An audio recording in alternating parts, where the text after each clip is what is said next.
Big shout out to all of our sponsors, especially Cotton Blues there in Hattiesburg. They've got their cheesecakes at the corner market locations here in Laurel and Ellisville, and at the Ramey's over in Waynesboro and Collins. So, thank you guys for listening. We've been talking sports this morning. We've been having a conversation with a U.S. Senate hopeful. And Billy Ray, did you listen any to Mr. Richard Boynton and some of his views? Any?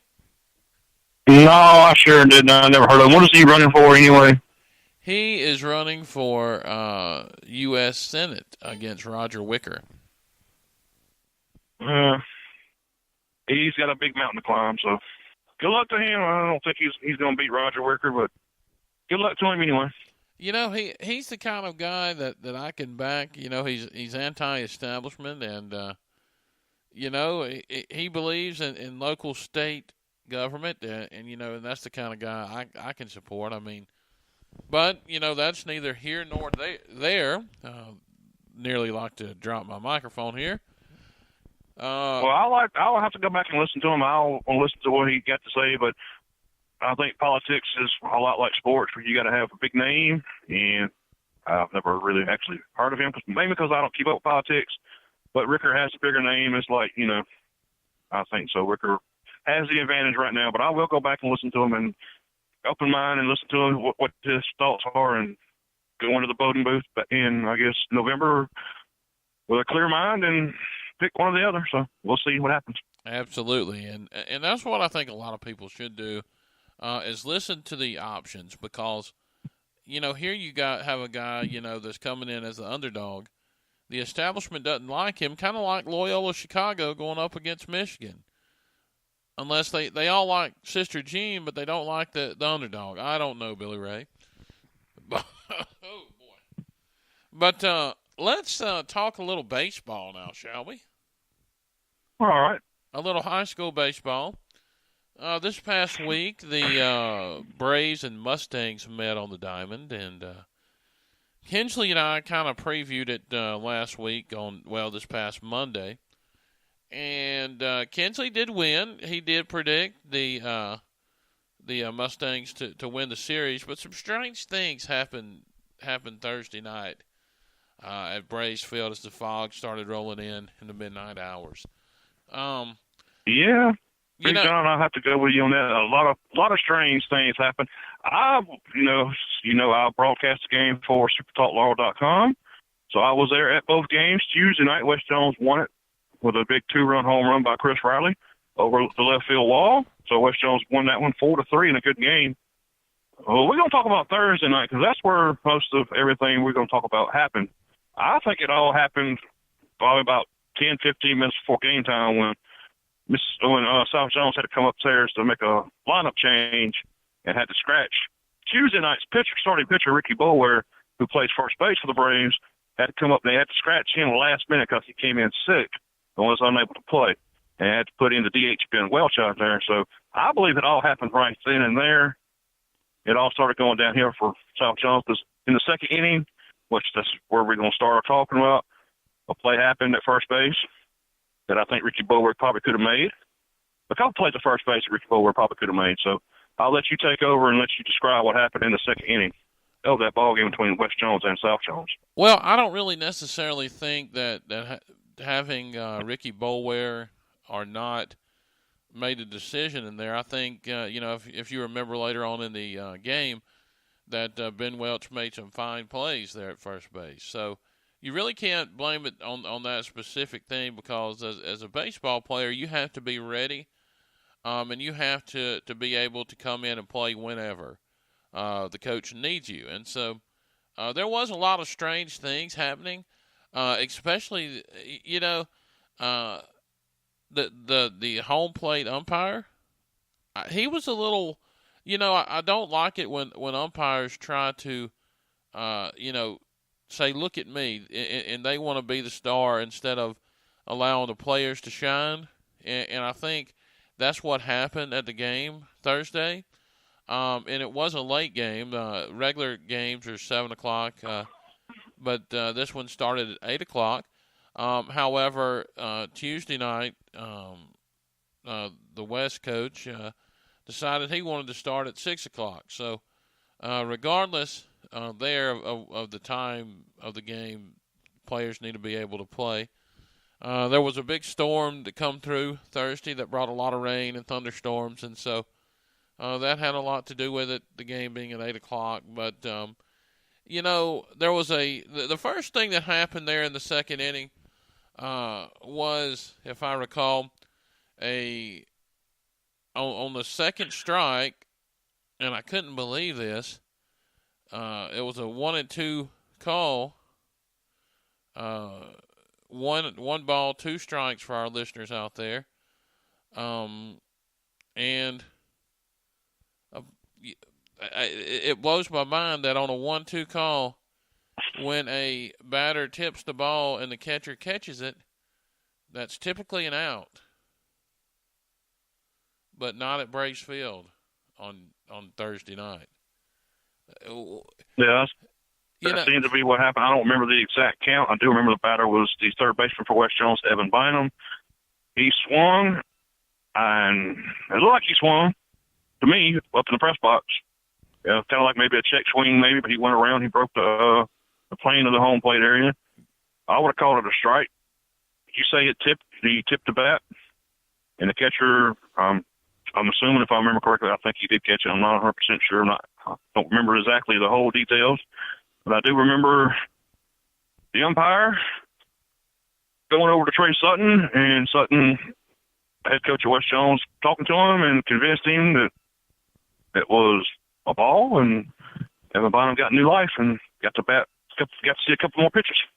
He did, and so that led to a hit and West scoring. Well, actually, that led to where I'm talking about, where Ben Welch manning first base in replace of the sick Ricky Bower.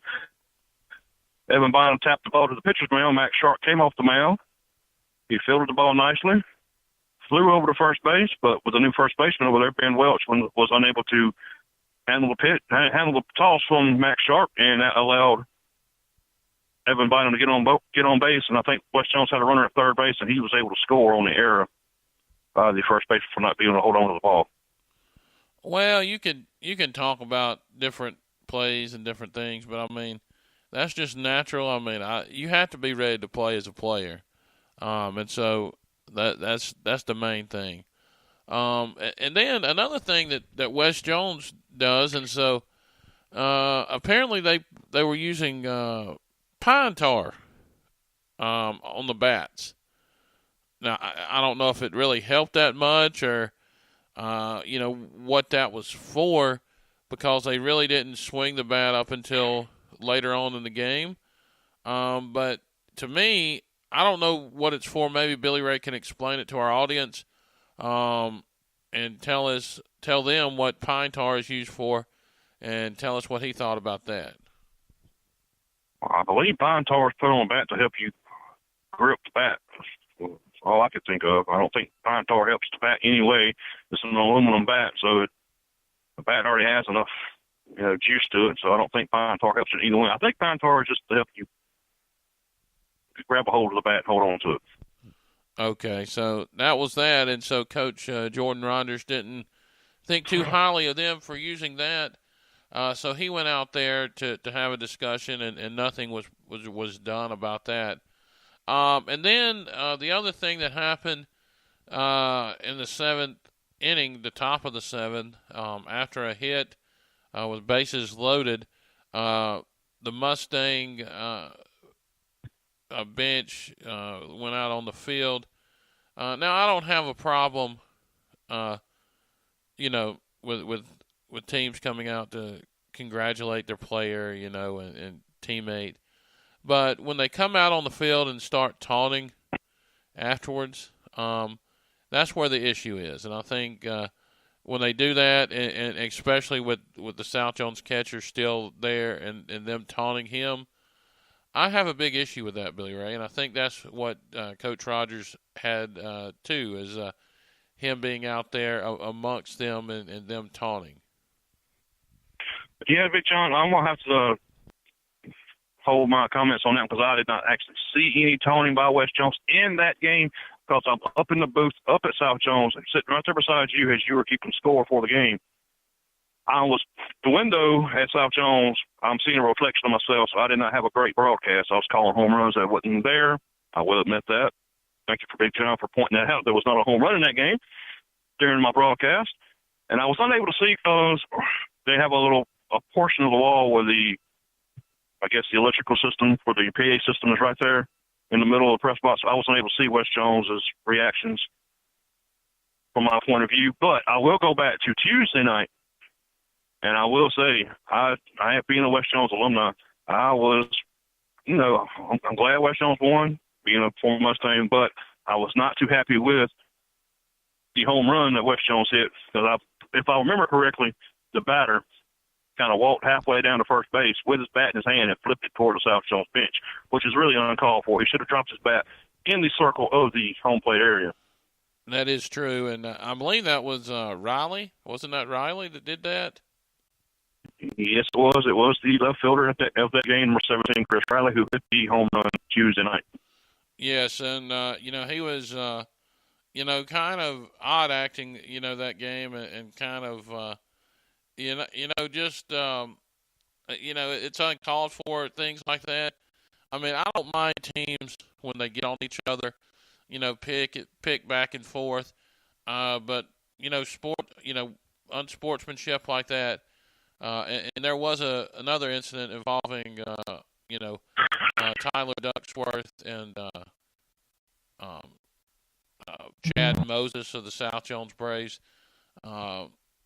They have claimed that the South Jones student section was, not the South Jones, but the West Jones student section was yelling racial slurs at them. And I don't think that belongs in high school sports either, but it doesn't. Well, it doesn't belong at any point of society, but it has happened. I guess it happened. I'm not sure. I was in the press box, the headset on, and wasn't able to hear what was going on.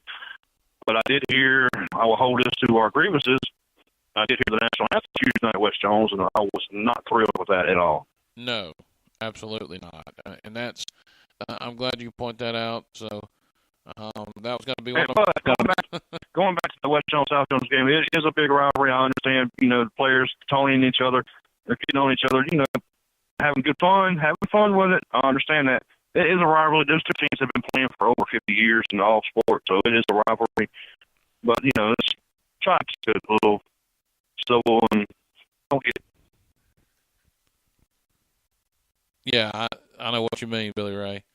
Because let's face it, even though it's, an old championship, South Jones does have a baseball championship, and West Jones doesn't. They've never been there. Well, they've been there, but they lost. A few years ago, under Coach Joey Ward, and the next thing you know, Joey Ward's gone after going to the state championship. So I don't know how much more you can expect out of a coach there.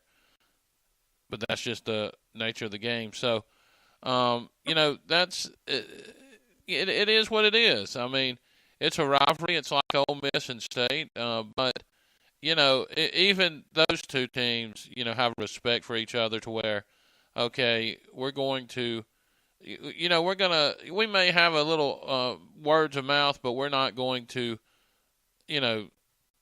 do stuff, intentionally like that.